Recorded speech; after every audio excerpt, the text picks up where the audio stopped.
each and every month. But will the Fed's new plan spur economic growth? Joining us now is Alan Blinder. He's a former Federal Reserve Vice Chairman, and he is now at the Woodrow Wilson School of Princeton. Great to see you, Professor. Thanks for coming in. Appreciate it. Well, I'm going to quote Alan Blinder. I'm sure you wouldn't object to that, because back in July, you asked the following question: does anyone really think that lower U.S. Treasury rates are what this country needs? Well, does anyone really think that lower rates right now, which is obviously what this bond purchasing is all about, or trying to do, will spur more lending? Let me, I don't know. Let me distinguish between the Treasury purchases and the MBS purchases. Yeah. You mentioned both in the lead. Right. I think the MBS purchases are potentially more important, more stimulative, holding down MBS rates, which holds down mortgage rates, which helps refinancing and so on. But if I could just put a fine point on the Treasury purchases, as opposed to the old type of thing, which was just a switching the short term for long term. Exactly. This is brand new purchases. I mean, I would argue that that's the more important part of today's announcement. Well, that's the more important part of today's announcement, because the MBS purchases was announced a while ago.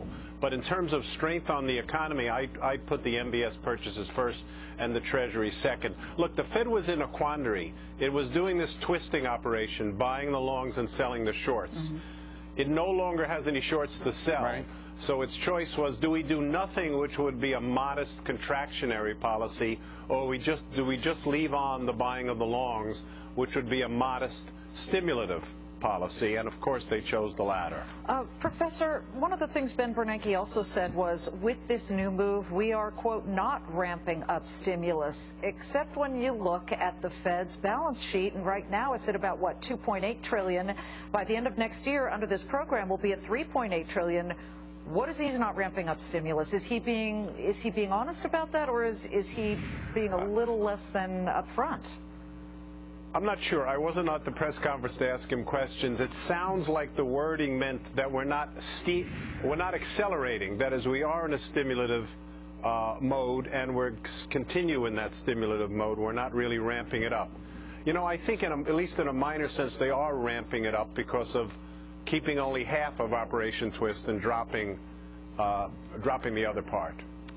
John Hilsenrath from the Wall Street Journal seems to know Ben Bernanke and his thinking better than most people do, at least in the media. And he has suggested several times, most recently today, that the goal of what they're doing is to lower borrowing costs and stimulate stock markets. Now, this goal or mandate, if you will, of stimulating stock markets can be dangerous, because sometimes when stocks go up, it's because of the fact that companies are firing people, not hiring people, and that would conflict with their mandate on unemployment, would it not? Yeah, it would.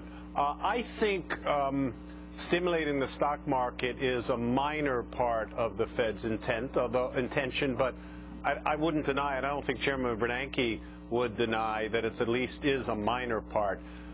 It's keyed much more at stimulating the mortgage market, as we were saying a while ago, and stimulating other interest-sensitive components of spending. Never mind stock prices, but of spending. Consumer spending on automobiles, for example, business spending on equipment and software, things like that. That's where the Fed would really like to see more activity. I think they'd really like to see Congress start moving. You know, he was pretty clear, right? I mean, he said today the fiscal cliff is a fair and sensible term. They can only do so much at the Fed. You were there, you know this. Right. I mean, what is the number one thing Congress should really be doing right now that a Federal Reserve chief wishes they were acting upon? Well, I don't doubt that if a genie came down and gave Ben Bernanke 3 wishes, his first 2 would be about avoiding the fiscal cliff. Really? He has nothing in his arsenal that's anywhere close to being able to offset the contractionary impact of actually jumping off the fiscal cliff. He knows that, and he said that. He's been quite frank about it. The fiscal cliff poses a clear and present danger to the even the kind of tepid economic recovery that we're living through now. You know, you were known to be one of the few people that would challenge Alan Greenspan when you were with the Fed, and a lot of people complimented you that. If you were in the Fed right now, is there anything about which you would challenge directly Ben Bernanke? There is one thing, and he knows that. I've challenged him about this from the outside in a variety of ways.